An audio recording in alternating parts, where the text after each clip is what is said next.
Hello good morning friends, welcome to all in my YouTube channel. So कैसे हैं आप सभी लोग। आई होप कि आप सभी बेटर होंगे और बेस्ट वे में अपने एग्ज़ाम्स की प्रिपरेशन कर रहे होंगे।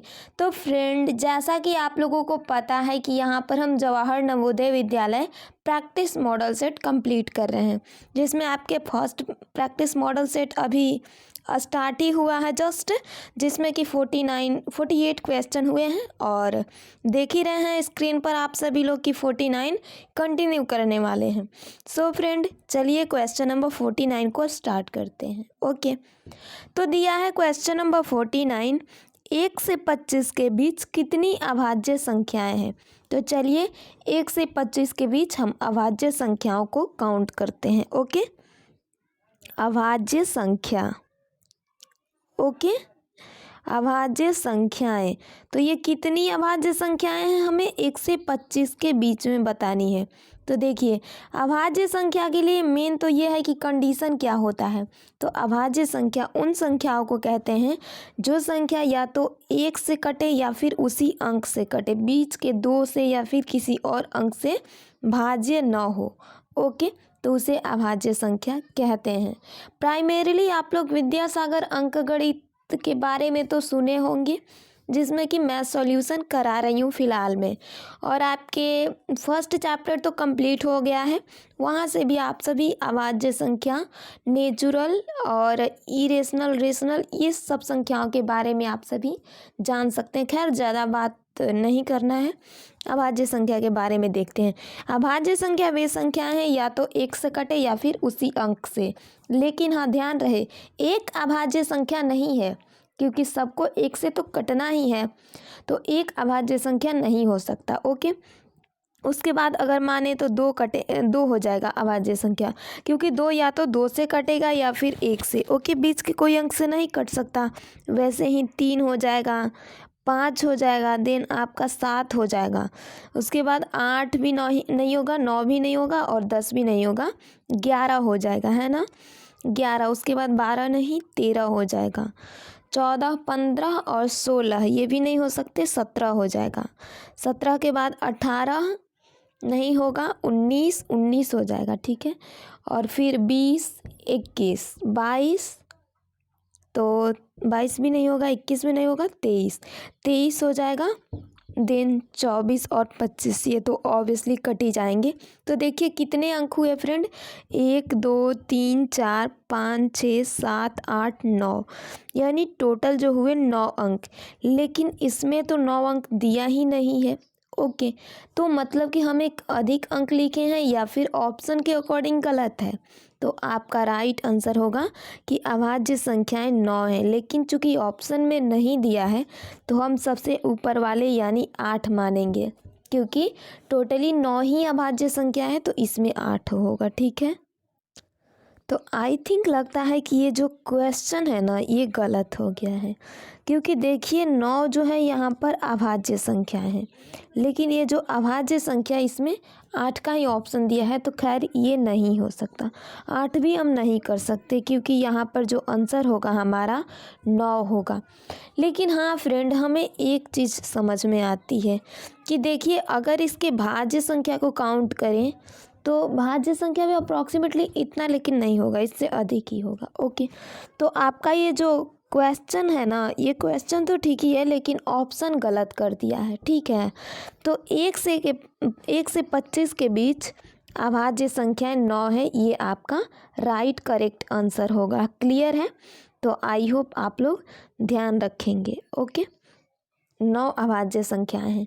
चलिए आगे के क्वेश्चन को देख लेते हैं। ये थोड़ा गलत आंसर था, इसीलिए हमें टाइम लग गया। ओके, क्वेश्चन नंबर 50 को देखिए फ्रेंड, दिया है 222 का 3/5 का 4/9 का 5/8। तो इस का मतलब तो आप लोग समझते होंगे, इस का मतलब होता है मल्टीप्लाई। ओके, और यदि आप लोगों ने इसका मतलब नहीं समझा होगा तो हमारे चैनल पर आपको बोर्ड मास के नाम से या सिंप्लीफिकेशन के नाम से एक प्लेलिस्ट मिल जाएगा, जिसमें कि टोटल 8 9 वीडियोज़ हैं, वहाँ से आप लोग देख सकते हैं। और चूँकि अपनी अंडरस्टैंडिंग डेवलप कर सकते हैं बोर्ड मास में। इससे पता चल जाएगा कि आपको कौन सा पहले भागा यूज करते हैं कि गुना की का या फिर ब्रैकेट का मैथ यूज करते हैं, ठीक है ना। चलिए तो बिना डिले के इस 50 नंबर वाले क्वेश्चन को सॉल्व कर लेते हैं। 222 का यहाँ पर मैं डायरेक्ट गुना लिखती हूँ, है ना। तो चलिए 222 का 3/5 का 4/9 का 5/8, ये हमारा ऐसे करके क्वेश्चन है ना। तो यहाँ से देखिए 4 दूनी 8 हम कटा लेंगे, ओके। ये 5 कट जाएगा, इस 2 से इसको कटाएंगे तो सब 1 1 1 हो जाएगा, ठीक है फ्रेंड। और यहाँ से अगर करें तो ये क्या हुआ 1 1 1 गुने ऊपर में तो सिर्फ 3 बचा है और बटा में ये 9 बचा है ना। तो ये 9 हो जाएगा। अब 9 तो हो जाएगा, ठीक है, लेकिन एक काम करेंगे फ्रेंड, वो क्या कि इस 3×9 को कटा लेंगे तो ये 3 नीचे आ जाएगा, यानी 111 और बटे में 3। क्लियर है। तो कुछ इस तरह से हो जाएगा। अब हम इसको अगर कटाने की कोशिश करें तो ये क्या कटेगा, ऑब्वियसली कटेगा। यहाँ से तो ये 3×9 हो जाएगा, 2 11 बीच बटा यानी कि 2 बचा, तो इधर 1 लाएंगे यानी 21 हो जाएगा। तो 3 सते 21 यानी 37 हमारा सही आंसर हो जाएगा। क्लियर है फ्रेंड। तो आई होप आप लोगों को बहुत अच्छे से क्लियर हुआ होगा। चलिए आगे के क्वेश्चन को देखते हैं। इसका आंसर क्या हो जाएगा friend, 37 will be the right answer, okay. Question number 51 को देख लेते हैं। 27.06 गुने 25 माइनस x बराबर 600। तो यहाँ पर हमें x का वैल्यू फाइंड आउट करने हैं, ओके। तो चलिए इस क्वेश्चन को लिख लेते हैं। 27.06 इंटू 25 माइनस x और बराबर 600 है, ओके। इस तरह से हमारा कुछ क्वेश्चन दिया है। तो चलिए जल्दी से फाइंड आउट कर लेते हैं। फर्स्ट ऑफ ऑल तो ये जैसे कि मल्टीप्लाई दिया है, ओके। तो हमें क्या x का मान फाइंड आउट करना है। अब x को पहले रखेंगे क्योंकि इसका मान हमें फाइंड आउट करना है। तो x बराबर कर देंगे, ठीक है। और यहाँ पर ये आपका हो जाएगा 27.06 गुने 25 और यहाँ पर माइनस 600 हो जाएगा। क्लियर है। कुछ इस तरह से डन फ्रेंड। तो चलिए इसको हम फटाफट से सॉल्व कर लेते हैं। अब इस x की वैल्यू को अगर ज्ञात करें तो कैसे, 27.25 गुने कर लेते हैं पहले। 27.06 गुने 25, तो ये आपका हो जाएगा 25 छक्के 5 छक्के 30, यानी कि टोटल तो पहले गुना कर लेते हैं। तो ये आपका हो जाएगा 676.5, ओके।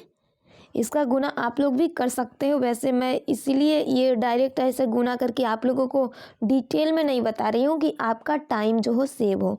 सिंपल वे में मैथ है ये। 27.06 गुने 25 कर लीजिएगा और माइनस 600 हो जाएगा, ओके। तो फिर x बराबर क्या होगा फ्रेंड, x बराबर हो जाएगा 676.5 और माइनस 600। तो इसमें से घटेगा तो क्या बचेगा, 76.5 बच जाएगा, ओके। ये हमारा आंसर हो जाएगा, ओके। तो चलिए अपना आंसर देख लेते हैं। 76.5 देखिए option number C will be the right answer friend. Next question की ओर मूव कर लेते हैं। क्वेश्चन नंबर 52, दी गई संख्या श्रृंखला में अगली संख्या होगी। कौन सी अगली संख्या होगी, 2 7 11 8 13, इस तरह से ये क्वेश्चन है। तो चलिए इसको हल करते हैं। 2, उसके बाद है 7 11 8 13, ओके। और यहाँ वाली हमें संख्या बतानी है। कुछ इस तरह से ही हमारा क्वेश्चन है ना फ्रेंड। चलिए तो इन दोनों के बीच में देखिए तो फ्रेंड कितने का डिफरेंस है, अगर देखो तो प्लस का 5 है, ओके। यहाँ पर क्या किया गया है, तो 5, ये देखिए 7 4 11, यानी 7 में और 4 जोड़ा गया है, 11 आया है। और इसमें क्या किया गया है, 11 में 3 को घटाया गया है तो 8 आ गया। और फिर यहाँ पर क्या किया गया है, 8 में 5 को जोड़ा गया तो 13 आ गया। फिर यहाँ पर क्या करेंगे फ्रेंड, देखिए एक आपको कंडीशन समझ में आ रही होगी। 2 में 5 जोड़ा हमने 7 आया, 7 में 4 जोड़ा 11, यानी यहाँ 5 जोड़ा फिर 4 जोड़ा, फिर 3 घटा दिया, यानी 2 जोड़ने के बाद एक अंक को घटा देना पड़ रहा है ना। तो चलिए अब जल्दी से आगे हल कर लेते हैं। यहाँ पर हमने 5 जोड़ा पहले में, फिर दूसरे में 4 जोड़ा, तीसरे स्टेप में 3 घटाया, चौथे स्टेप में 5 जोड़ा, तो ऑब्वियसली 5वें स्टेप में 4 जोड़ेंगे, है ना। तो यहाँ पर अब कितना आंसर होगा जी, 13 में अगर 4 जोड़ेंगे तो 13 4 वॉट 17 आपका राइट आंसर हो जाएगा। क्लियर है फ्रेंड। तो 17 will be the right answer. चलिए आगे अपना आंसर को फटाफट से देख लेते हैं, है ना। ये आपका ऑप्शन नंबर फर्स्ट बिल्कुल सही आंसर हो जाएगा। Let's see question number 53। Okay, 53 number question है, किसी वर्गाकार बोर्ड की परिमिति 60 मीटर है तो 2.5 रुपये प्रति वर्ग मीटर की दर से बोर्ड रंगने में क्या खर्च पड़ेगा। ओके, तो 2.50 यानी कि 2.5 रुपये प्रति मीटर की दर से बोर्ड रंगने में क्या खर्च पड़ेगा ये बताना है। और वर्गाकार बोर्ड का परिमाप क्या है, 60 मीटर। तो चलिए देखिए फ्रेंड, यहाँ पर सॉल्व कर लेते हैं। पहले तो ये देखिए कि ये वर्गाकार बोर्ड है इस तरह का, और परिमाप किसे कहते हैं, तो चारों किनारों को हम परिमाप कहते हैं। इसका परिमाप कितना है, 60 मीटर। वर्गाकार, चूंकि वर्ग है, ध्यान रखिएगा। ओके, तो परिमाप हमें पता है कि 60 मीटर है। ओके, तो जब हमें इन चारों किनारों का परिमाप पता है, चूंकि ये वर्ग है तो वर्ग के चारों किनारों की भुजाएं आपस में बराबर होती हैं, तो हम इसका लंबाई एक यानी कि भुजा ज्ञात कर सकते हैं। परिमाप है तो वर्ग की भुजा बराबर क्या होता है, वर्ग की भुजा। तो वर्ग की भुजा बराबर होता है परिमाप बटा में 4। तो परिमाप है 60 और बटा में 4 करेंगे तो कितना आ गया, 15 मीटर। जब हमें पता चल गया कि वर्ग की भुजा 15 मीटर है तो अब इसका क्षेत्रफल ज्ञात कर सकते हैं। क्योंकि देखिए हमसे ये पूछा जा रहा है कि इसका जो है, आपके कहें तो क्वेश्चन को एक बार फिर से देख लेते हैं। देखिए इसमें क्या कह रहा है कि 2.5 रुपये प्रति वर्ग मीटर की दर से बोर्ड रंगने में, तो बोर्ड देखिए ये सिर्फ किनारे परिमाप से तो बोर्ड नहीं न रंगा जाएगा। बोर्ड रंगने के लिए ये अंदर वाले पार्ट को रंगना होगा, और इस अंदर वाले पार्ट को हम क्षेत्रफल के नाम से नोटिफाई करते हैं। तो फर्स्ट ऑफ ऑल इसका क्षेत्रफल ज्ञात करना पड़ेगा। परिमाप है 60 मीटर, तो वर्ग की भुजा होता है परिमाप बटा में 4 यानी कि 15 मीटर परिमाप आ गया। अब फटाफट से वर्ग की क्षेत्रफल को ज्ञात कर लेते हैं। ओके, वर्ग की क्षेत्रफल क्या हो जाएगा, वर्ग की अगर क्षेत्रफल का बात करें तो ये होता है रूट भुजा। वर्ग का क्षेत्रफल बराबर भुजा स्क्वायर, सॉरी रूट भुजा नहीं, भुजा स्क्वायर होता है। तो 15 का स्क्वायर करेंगे फ्रेंड, 15 का स्क्वायर हो जाएगा आपका 225। चूँकि ये मीटर स्क्वायर में होता है, क्षेत्रफल को हम मीटर स्क्वायर या वर्ग मीटर कहते हैं, ठीक है। तो अब बता सकते हैं कि बोर्ड रंगने में कितना खर्च आया। ओके, बोर्ड रंगने में या फिर बोर्ड रंगने का खर्च अब हम बता सकते हैं। क्यों, कैसे कि ये देखिए जो है 225 मीटर स्क्वायर, ये क्या है, इसका क्षेत्रफल है बोर्ड का। ओके, और बटा में यहाँ कर देंगे आपके ये जो दिया गया है क्या है, 2.5 रुपये प्रति वर्ग मीटर। ओके, तो ये 2.5 रुपया यानी 1 ही मीटर पर लग रहा है, तो यहाँ पर बटा नहीं करना पड़ेगा, गुना करना पड़ेगा, ठीक है, गुने 2.5। ओके, क्यों, क्योंकि देखिए हमें पता है कि 1 मीटर में 2.5 रुपया लग रहा है इस बोर्ड रंगने का खर्च, और टोटल 225 मीटर है, तो 225 गुने 2.5 करेंगे। अब 225 गुने 2.5 करेंगे तो ये कितना हो जाएगा, गुना करके फटाफट से देखिए 562.50 रुपया राइट आंसर होगा। क्लियर है फ्रेंड, 562.50 रुपया, ध्यान रहे। ओके, आई थिंक इसे सही से लिख देती हूँ। क्लियर है ना। तो चलिए आई थिंक ये राइट आंसर हो गया। एक बार अपना आंसर भी देख लेते हैं, क्योंकि बिना आंसर के सेटिस्फैक्शन नहीं होगा। देखिए 562.50 रुपया हमारा राइट आंसर हो जाएगा। तो let's see so friend question number 54 को देख लेते हैं। 54 नंबर क्वेश्चन में है, एक वृत्ताकार खेत की परिधि एक वर्गाकार खेत के परिमाप के बराबर है तो वर्गाकार खेत की भुजा का माप 55 मीटर है। तो वृत्ताकार खेत की त्रिज्या क्या है? देखिए, एक वृत्ताकार खेत की परिधि, तो यहाँ पर सिंपल वे में लिख लेते हैं कि वृत्त की परिधि, ठीक है ना। वृत्ताकार खेत आप लोग ध्यान रखिएगा। तो यहाँ पर वृत्ताकार खेत की या फिर वृत्त की परिधि, ओके, एक वर्गाकार खेत के परिमाप के बराबर है। तो क्या है कि वर्ग के परिमाप के बराबर है। ओके, डन है फ्रेंड। कुछ सिंपल वे में हम बनाते जा रहे हैं। देखिए, एक वृत्ताकार खेत की परिधि एक वर्गाकार खेत के परिमाप के बराबर है। तो हमने सिर्फ खेत छोड़ दिया है, एक वृत्त की परिधि और बराबर एक वर्ग की परिमाप कर लिया है हमने, ठीक है। तो यदि वर्गाकार खेत की भुजा 55 मीटर, अब वर्गाकार वर्ग इधर है ना, तो इसकी भुजा अब क्या है कि 55 मीटर है। ओके, भुजा क्या है? 55 मीटर है, ठीक है फ्रेंड। तो हमें क्या बताना है? देखिए, तो हमें ये बताना है कि वृत्ताकार खेत की त्रिज्या ज्ञात करें। त्रिज्या क्या होगी? तो हमें इस वाले की यहाँ पर त्रिज्या फाइंड आउट करनी है, ठीक है फ्रेंड। तो एक काम कर सकते हैं, देखिए, अब इसकी भुजा तो हमें पता है, तो परिमाप क्या हो जाएगा? वर्ग की हम जानते हैं कि आपस में चारों भुजाएं बराबर होती हैं, तो परिमाप हो जाएगा 4 गुने 55, बिल्कुल होगा ना। तो जब इसकी परिमाप हो जाएगा 4 गुने 55 यानी कितना होगा जी? तो 220 हो जाएगा, है ना। 5 चौके 20 के 0 हाथ में दो, 5 चौके 20, 2 22 यानी 220। जब इसका परिमाप पैरीमीटर 220 आ रहा है वर्ग का, तो हम जानते हैं कि वर्ग की परिधि परिमाप और वृत्त की परिधि दोनों बराबर है, यानी वृत्त की इसकी परिधि भी क्या हो जाएगी? 220। ओके, 220 हो जाएगा। ओके, दोनों और की परिधि और ये परिमाप बराबर है ना दोनों का, तो इधर परिधि हो गया 220। जब हमें पता चल गया कि वृत्त की परिधि 220 मीटर है, तो हम इसकी त्रिज्या ज्ञात कर सकते हैं। अब वो कैसे? तो चलिए जल्दी से फाइंड आउट करते हैं अपने नेक्स्ट स्क्रीन पर। ओके, नेक्स्ट स्लाइड में। तो यहाँ पर हमें क्या पता है कि वृत्त की परिधि जो है ना 220 मीटर है। अब वृत्त की परिधि बराबर होता क्या है? फॉर्मूले के अकॉर्डिंग तो हमें पता है कि वृत्त की परिधि बराबर होता है 2πr। ओके, वृत्त की परिधि बराबर 2πr। चूँकि वृत्ताकार खेत की परिधि एवं वर्गाकार खेत का परिमाप समान है, ये तो हमने पहले देख लिया। और वृत्त की परिधि बराबर होता क्या है? 2πr होता है। तो हमें पता है कि इस 2πr का यानी इस परिधि का मान क्या है? 220 है ना। तो यहाँ पर जब 220 है और हमें क्या ज्ञात करना है? ये त्रिज्या ज्ञात करना है। ओके, तो देखिए, इस r को पहले रख लेंगे, तब अब कैसे बनेगा? तो जब इस r को पहले लिख लेते हैं तो ये 220 हो जाएगा और बटा में चूँकि 2π हो जाएगा, है ना, बटा में 2π होगा। पाई का मान क्या होता है जी? तो 22/7।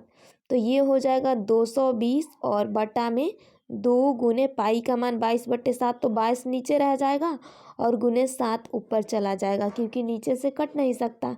इसको कटाएंगे ये यानी कि 10 आएगा, इसको कटाएंगे 2 पचे 10। ओके, और अब क्या बच गया? 5 गुने 7। ओके, 5 गुने 7 यानी कि 35 बिल्कुल राइट आंसर हो जाएगा। ओके फ्रेंड, 35 हमारा बिल्कुल राइट आंसर हो जाएगा।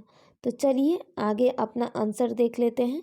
त्रिज्या हमारा 35 है, ठीक है। चलिए ये त्रिज्या देख लीजिए 35 मीटर। आई होप समझ में आया होगा। एक बार फिर से समझा देती हूँ। देखिए, एक वृत्ताकार खेत की परिधि एवं एक वर्गाकार खेत का परिमाप दोनों ही बराबर हैं। तो यदि वर्गाकार खेत की भुजा का माप 55 मीटर है, तो वृत्त की त्रिज्या ज्ञात करें। ओके, हमें पता है कि वृत्त की परिधि और वर्ग का परिमाप दोनों ही बराबर है। वृत्त के खेत की परिधि और वर्ग के खेत के परिमाप बराबर है। अब वर्ग के खेत का भुजा जो है 55 मीटर है। वर्ग का खेत है उसका भुजा 55 मीटर है वर्गाकार खेत का। तो हमें पता है कि भुजा जब 55 मीटर है उस वर्गाकार खेत का, तो उसका परिमाप आसानी से ज्ञात कर सकते हैं।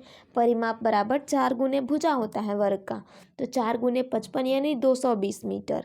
जब हमें वर्ग का परिमाप पता चल गया उस वर्गाकार खेत का कि 220 मीटर है, तो ऑब्वियसली वृत्त की परिधि भी 220 मीटर है क्योंकि दोनों ही आपस में बराबर हैं। जब हमें परिधि पता है कि वृत्त की 220 मीटर है तो हम त्रिज्या ज्ञात कर सकते हैं। क्यों और कैसे? तो वृत्त की परिधि बराबर 2πr होता है और 2πr बराबर 220 हमें पहले से पता है। परिधि 220 है ना, तो 2πr बराबर 220। ओके, r बराबर 220 बटा में 2π। तो इस तरह से हमने सॉल्यूशन किया, 35 मीटर राइट आंसर हुआ। ठीक है फ्रेंड, तो चलिए नेक्स्ट क्वेश्चन की ओर मूव कर लेते हैं। ओके, आई थिंक हमने 55 नंबर क्वेश्चन किया नहीं किया, तो चलिए इसको हमने हल कर लिया ना 54 को, और 55 को भी देख लेते हैं। क्वेश्चन नंबर 55 हमारा है, एक घन की एक भुजा 7 मीटर है तो उसका आयतन कितना होगा। देखिए एक घन की एक भुजा जो है 7 मीटर है। ओके, हमें क्या पता है फ्रेंड, हमें पता है घन की एक भुजा। ओके, घन की भुजा, घन की एक भुजा, देखिए हम भी क्या लिखे जा रहे हैं, घन की एक भुजा। ओके, तो हमें घन की भुजा क्या है पता कि 7 मीटर है तो उसका आयतन बताना है। घन की भुजा 7 मीटर, कुछ इस तरह से ही है ना फ्रेंड। देखिए तो एक घन की एक भुजा 7 मीटर तो उसका आयतन बताएं। अब घन का आयतन क्या होता है फ्रेंड, तो हमें पता है घन का आयतन भुजा क्यों होता है। ओके, एक बार फॉर्मूला के अनुसार बता देती हूँ और हाँ अपना फीडबैक ज़रूर दीजिएगा, ठीक है ना। घन का आयतन फ्रेंड होता है भुजा क्यूब। ओके, भुजा क्यूब, तो हमें क्या पता है कि हमारा जो ये भुजा है 7 है, तो यानी हम 7 का क्यूब अगर करेंगे या फिर 7 मीटर का, मीटर देखिए बाद में लगा दूंगी क्योंकि वैसे भी मीटर क्यों ही लिखेंगे, तो 7 का क्यूब करेंगे तो 7 दूनी 7 सते 49 और 49 सते कितना होगा जी, आपको भी पता होगा 343। तो ये आपका हो जाएगा 343 और चूंकि यहाँ पर मीटर क्यूब होगा, ध्यान रहे आपको, तो ये आपका मीटर क्यूब हो जाएगा। ओके, तो 343 मीटर क्यूब हमारा राइट आंसर हो जाएगा, या फिर हम इसे घन मीटर भी कह सकते हैं। चूँकि ये घन है तो इसको हम सिंपल वे में मीटर भी कहेंगे। चलिए तो मीटर ही कह लेते हैं। तो ये आपका कितना हो जाएगा, मीटर, 343 मीटर, यानी कि 55 का option number B will be the right answer friend. Okay, खैर मीटर ही कहेंगे क्योंकि एक बार तो मल्टीप्लाई हो जाता है ना, तो चलिए मीटर ही रखते हैं, मीटर क्यूब नहीं रखते। ठीक है, तो नेक्स्ट क्वेश्चन की ओर मूव करते हैं। Question number 57। ओके, उपयुक्त दंडालेख एक अभिक्रता द्वारा एक दिन में विभिन्न राज्यों के बेचे गए लॉटरी के टिकट की संख्या तथा राज्य को दर्शाते हैं। बताएं कि हरियाणा राज्य के लॉटरी का टिकट गोवा राज्य के लॉटरी के टिकट का कितना गुना बिका। वैसे 56 नंबर हम क्वेश्चन किए हैं, अभी नहीं किए। ओके, तो चलिए इसको भी हल कर लेते हैं। पहले एक पंखे का क्रय मूल्य 350 रुपये, उसे 20% लाभ पर बेच दिया गया तो विक्रय मूल्य होगा। पंखे का क्रय मूल्य कितना है, 350। ओके, क्रय मूल्य को हम सीपी यानी कॉस्ट प्राइस भी कहते हैं फ्रेंड। तो सीपी हमारा क्या है, 350 रुपया है। ओके, और प्रॉफिट इस पर क्या हुआ है, 20%, यानी लाभ 20%। ओके, ठीक है, कुछ इस तरह से हुआ। तो पंखे का क्रय मूल्य है 350, लाभ हो गया 20%। अब हम विक्रय मूल्य ज्ञात कर सकते हैं। विक्रय मूल्य को एसपी यानी सेलिंग प्राइस बोलते हैं। तो एसपी बराबर क्या होता है, फॉर्मूले के according CP 1 plus profit upon 100। देखिए यहाँ पर 1 प्लस लग रहा है, क्यों, क्योंकि ये लाभ में है। अगर हानि में होता तो 1 माइनस लॉस अपॉन 100 करते हैं हम। ठीक है, तो चलिए एसपी बराबर सीपी हमारा 350 है। ओके, और गुने अगर लाभ के पास ये जो पी लिखी हूँ यहाँ पर 20 लिखती मैं तो कितना होता, 100 एकम 100, 20 120। तो देखिए डायरेक्ट यहाँ 120 लिख दे रही हूँ ताकि आप लोग समझ जाइएगा। ओके, इसीलिए मैं बता दी। तो चलिए अब इस 2 जीरो से इस 2 जीरो को कटाएंगे और 35 गुने 12 कितना होगा, 12 25 60 का 0 हाथ में 6 है ना, और 12 तिहाई 36, 36 और 6 कितना हो जाएगा दी हो जाएगा, तो 36 और 6 करें तो आपके 40, 2 42 है ना। तो ये हो जाएगा 420, ठीक है, 420 रुपया विक्रय मूल्य यानी कि selling price, that is SP हो गया। ठीक है फ्रेंड, तो इसका आंसर पहले देख लेते हैं। आपको यहाँ पर ऑप्शन दिया है 420, option number C will be the right answer friend. चलिए तो 57 की ओर फिर से रिटर्न करते हैं। उपयुक्त दंडालेख में एक अभिकर्ता द्वारा एक दिन में विभिन्न राज्यों में बेचे गए लॉटरी के टिकट की संख्या तथा राज्य को दर्शाते हैं। देखिए तो ये दिल्ली है, पंजाब, हरियाणा, गोवा, असम, इस तरह से हैं इन, तो इनके लॉटरी के टिकट जो हैं इस ओर दिए गए हैं, ठीक है ना। तो इसमें आगे क्वेश्चन हमसे क्या कहना चाहता है, बताएं कि हरियाणा राज्य के लॉटरी का टिकट, अब हरियाणा आपको कहाँ दिखेगा, ये वाला रहा, तो बताएं कि हरियाणा राज्य के लॉटरी के टिकट गोवा राज्य के लॉटरी के टिकट का कितना गुना बिका। तो हरियाणा राज्य के और गोवा राज्य के बताना है, ठीक है। तो पहले हरियाणा लिख लेते हैं, ठीक है, और देन यहाँ पर गोवा लिखेंगे। ओके, तो हरियाणा राज्य के लॉटरी के टिकट कितने हैं फ्रेंड, हमें पता है कि हरियाणा राज्य के लॉटरी के टिकट यहाँ पर 100 पर आ रहा है, तो यानी 100 टिकट बेचे गए। और गोवा राज्य के लॉटरी के टिकट की अगर बात करें तो जी गोवा तो यहाँ पर आ रहा है अप्रॉक्सीमेट 20 पर, है ना, ये 20 पर आ रहा है, देखिए दोनों ओर थोड़ा थोड़ा बड़ा है, ठीक है। तो ये आपका 20 पर आ रहा है, तो अब हम बट्टा में यानी कर लेंगे कितना गुना बिका है ये ना कह रहा है, तो चलिए गुना को ज्ञात करते हैं, 100/20, तो यानी 20 पंचे 100 होता है, यानी 5 गुना। ओके, क्या बिका है, 5 गुना बिका है, ठीक है ना। तो 5 गुना राइट आंसर हो जाएगा friend, option number B will be the right answer. I hope आप लोगों को 57 नंबर बहुत अच्छे से क्लियर हुआ। तो चलिए आगे के क्वेश्चन को देख लेते हैं, 58 नंबर को टैकल करते हैं। 58 नंबर दिया है 2/5 × 7/8, चलिए इसको हल कर लेते हैं। ओके, वैसे भी पढ़ने में जितना टाइम इन्वेस्ट करेंगे वैसे उतना में हम सॉल्व कर लेंगे। वैसे हाँ, आप लोग ध्यान रखिएगा कि एग्ज़ाम में पहले रीडिंग कर लीजिएगा, उसके बाद पढ़ी लिखिएगा, बनाइएगा, ठीक है। तो क्वेश्चन हमारा है कुछ इस तरह से, 2/5 × 7/8 into what, question mark equal 7/15, इस तरह से हमारा क्वेश्चन है ना। तो इसको हल कर लेते हैं। ये दिया है 7 दूनी 14 हो जाएगा और 8 पचे 40 हो जाएगा। ओके, गुने यहाँ क्वेश्चन मार्क है, इस क्वेश्चन मार्क को रहने देंगे और बराबर 7/15 कर लेंगे, ठीक है। तो जब हम इसको इस क्वेश्चन मार्क को पहले डालें कि इसके बराबर क्या होगा, तो 7/15 है, जस्ट इसको वैसे ही लिखेंगे और गुने यहाँ पर 14/40 दिया है ना फ्रेंड। तो जब ये 14/40 है, इसको इस ओर लाएंगे तो ये 40 तो ऊपर आ जाएगा और ये 14 नीचे आ जाएगा, क्लियर है। तो इसको जब कटाएंगे 7 दूनी 14, 2 नीचे आ गया, 2 से इसको कटाएंगे तो ये 20 आ गया। ओके, तो अब क्या बना, 20 और बटे में 15 बना। इसको कटाएंगे तो ये ऊपर वाला 4 पच्चे 20 और नीचे 4 तिहाई, सॉरी 4 से नहीं कटाएंगे, ठीक है ना। तो 5 से ही, 5 चौके 20 और नीचे वाला 5 तिहाई 15, 5 से हमारा राइट आंसर हो जाएगा, यानी ये अंक हम सही लिखे हैं, ठीक है, by default.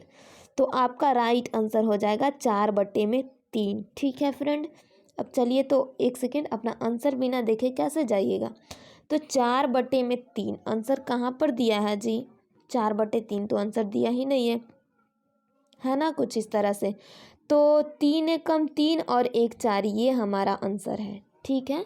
Option number D will be the right answer friend. Okay, इसको अगर हम 4/3 भी लिखेंगे तो एग्जैक्ट हमारा राइट आंसर होगा, और ये एक सही 1/3 लिखेंगे तब भी एग्जैक्ट हमारा राइट आंसर होगा। तो चलिए बिना डिले किए आगे के क्वेश्चन को देख लेते हैं, है ना।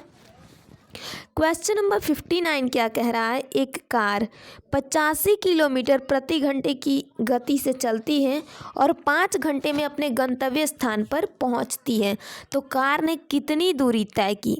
तो देखिए, एक कार 25 किलोमीटर प्रति घंटे की चाल से, चाल और गति एक ही कहते हैं, तो चाल क्या है, 85 किलोमीटर प्रति घंटा। ओके, चाल बराबर 85 kilometre per hour. Okay, so speed तो हमें फाइंड आउट हो गए। एक कार 85 किलोमीटर प्रति घंटे की गति से चलती है और 5 घंटे में अपने गंतव्य स्थान पर पहुंचती है। तो 5 घंटे में समय क्या लगा, टाइम, यानी समय ही लिखते हैं। समय है आपका 5 आवर। Okay, 5 our. तो हमें डिस्टेंस यानी गति, दूरी बतानी है ना। तो दूरी बराबर होता है फ्रेंड फॉर्मूले के अकॉर्डिंग चाल गुने समय। ओके, चाल गुने समय। तो चाल तो हमारा है 85 और गुने समय है 5। ओके, 5 25 का 5 हाथ में 2 और 5 8 40 2 42 यानी 450 kilometre per hour. Right answer kilometre हो जाएगा, इसमें आवर ओवर कुछ होगा नहीं क्योंकि ये तो कटा जाएंगे। तो 425 किलोमीटर राइट आंसर होगा फ्रेंड। ओके, एक बार अपना आंसर देख लेते हैं। 425 kilometre, option number C will be the right answer friend. Last question देख लेते हैं 60 नंबर। 88 सेंटीमीटर की परिधि वाले वृत्त का क्षेत्रफल कितना होगा। तो परिधि क्या है, 88 सेंटीमीटर। हम लिख लेते हैं यहाँ पर वृत्त की परिधि। वृत्त की परिधि कितनी है फ्रेंड, तो हमें पता है कि 88 सेंटीमीटर है। ओके, और इसका क्षेत्रफल, वृत्त का क्षेत्रफल क्या होता है, तो वृत्त का क्षेत्रफल बराबर हमें पता है कि यहाँ पर 2πr, ये तो परिधि 2πr हो जाएगा। पहले वृत्त की परिधि पर ज्ञात कर लेते हैं क्योंकि r होगा तब तो पता चलेगा ना। तो वृत्त की परिधि पर हम लोगों ने पहले भी मैथ सॉल्व किया कि वृत्त की परिधि बराबर 2πr होता है। और कितना है 2πr, 88 है। तो हम आसानी से r बराबर ज्ञात कर सकते हैं 88 बटा में 2π, और 2π को डायरेक्ट यहाँ पर 2 गुने 22/7 लिख देती हूँ। 7 नीचे वाला ऊपर चला जाएगा, है ना, बस इतना ही। और इसको कटाएंगे 2 चौके 8 यानी 4 बार में 22 चौके 88 कटा। ठीक है, इससे अब 2 दूनी 4 कटा सकते हैं 2, तो ये हो गया 2 सते 14। 14 मीटर आपका त्रिज्या हो गया, है ना। मीटर हो या सेंटीमीटर अभी तो सही से दिखे नहीं है, तो इसको ऐसे रहने देते हैं 14। तो आर हो गया 14। अब हमें क्षेत्रफल बतानी है ना। वृत्त का क्षेत्रफल हमें क्या पता है कि πr² होता है। ओके, बराबर, तो पाई का 22/7 लिखेंगे और r² है तो r² का मतलब क्या है जी कि 2r लिखने पड़ेंगे, यानी 2 14 14, है ना। इसको कटाएंगे 7 दूनी 14, 2 हो गया। 22 दूनी 44, 44 गुने 14। तो क्षेत्रफल हमारा कुछ इस तरीके से हो जाएगा। चलिए, तो ये हो जाएगा आपका क्षेत्रफल 44 गुने 14। ओके, ठीक है, तो इस तरह से हम कर लेंगे। हमारा आंसर जो होगा 616। और एक बार सेंटीमीटर है कि मीटर है इसको भी तो देखें। देखिए 88 सेंटीमीटर है, ठीक है। तो ये भी क्षेत्रफल जो होगा cm² में होगा, सेंटीमीटर स्क्वायर या वर्ग सेंटीमीटर का है, ठीक है। तो एक बार इसको भी हम ढंग से देख लेते हैं, है ना। 88 सेंटीमीटर परिधि वाले वृत्त का क्षेत्रफल कितना होगा। ओके, तो हमें पता है कि हमारी वृत्त की परिधि 88 सेंटीमीटर है। परिधि बराबर 2πr, यानी 2πr बराबर 88 सेंटीमीटर। ठीक है, तो r बराबर हो जाएगा 88 बटे में 2π। इसको हल करेंगे तो r हमारा 14 आ गया। क्षेत्रफल पता है πr² है, तो πr² हमने कर लिया और इसका सॉल्यूशन आया 616 सेंटीमीटर स्क्वायर। तो आई होप यहाँ तक बहुत अच्छे से आप लोगों को क्लियर होगा फ्रेंड। मिलेंगे नेक्स्ट वीडियो में। सिर्फ आपका कॉम्प्रीहेंसन बाकी रह गया है, जिसमें कि 20 क्वेश्चन कॉम्प्रीहेंसन से आते हैं। ओके, तब आपका 80 क्वेश्चंस कंप्लीट हो जाएंगे नवोदय के। ओके, तो first model practice set complete हो जाएगा और उसके बाद सेकंड वाला स्टार्ट करेंगे। ओके, यदि आप लोगों के कहीं दोस्त हैं ओके और उन्हें एग्ज़ाम्स की प्रिपरेशन करनी है नवोदय के, तो आप लोग इन्फॉर्म कर सकते हैं। Bye bye, take care all of you.